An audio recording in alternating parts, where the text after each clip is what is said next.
that's what the final squishy looks like. And by the way, sorry if I sound a little bit stuffy, it's because I'm somehow dealing with another cold at the moment, so that's why I sound like this. I'm not sure if it's coming through on camera, but anyways. And also, sorry if I'm going to have to cough or anything, but yeah, anyways, I'm so happy with how this squishy turned out. And it is really, really soft.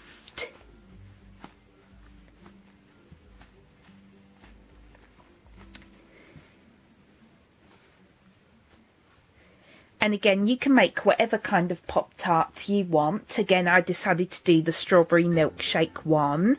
And I've actually never tried the strawberry milkshake Pop-Tart. I'm not really sure if it's even available in the UK, but it does sound absolutely delicious. So yeah, hopefully I'll get to try it one day. And this is just the design that I decided to make, just because I felt like making a really, really colourful one. But again, you can do whatever one you want. Sorry if there are pieces stuck to it. It's not slow rising, but it is really soft, obviously. And I feel like if you make a much thicker one, it will probably make a really good pillow or cushion.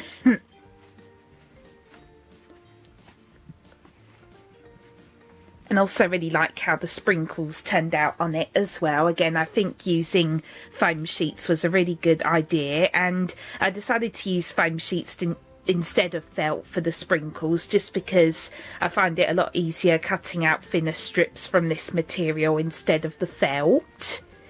But you can make the sprinkles out of felt as well if you want to. Or you can either make them out of like coloured card or like coloured paper, for example, but I think that would make it that would make the sprinkles a little bit more delicate, I think. So I recommend using something like this. And this is similar to what I did for this one here, and I also have a tutorial on this one. And you might remember that I also used foam sheets for the sprinkles.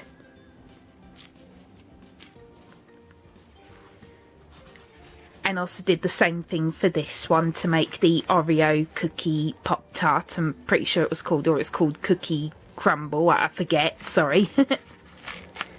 But yeah, I also used foam sheets to create the little Oreo pieces. So yeah, if you haven't seen my tutorial on how to make both of these, then please go and check that out as well. And since so many people, or quite a few people, liked that video, I decided that I would make a jumbo version. But again, using no memory foam or puffy paint.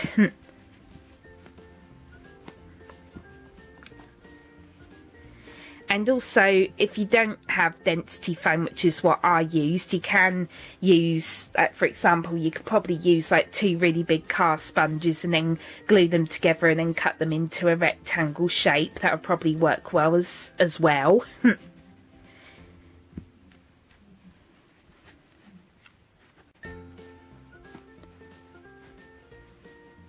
Yeah, I'm really happy with how this turned out. It came out exactly like how I imagined it. And I'm probably going to be making another one soon.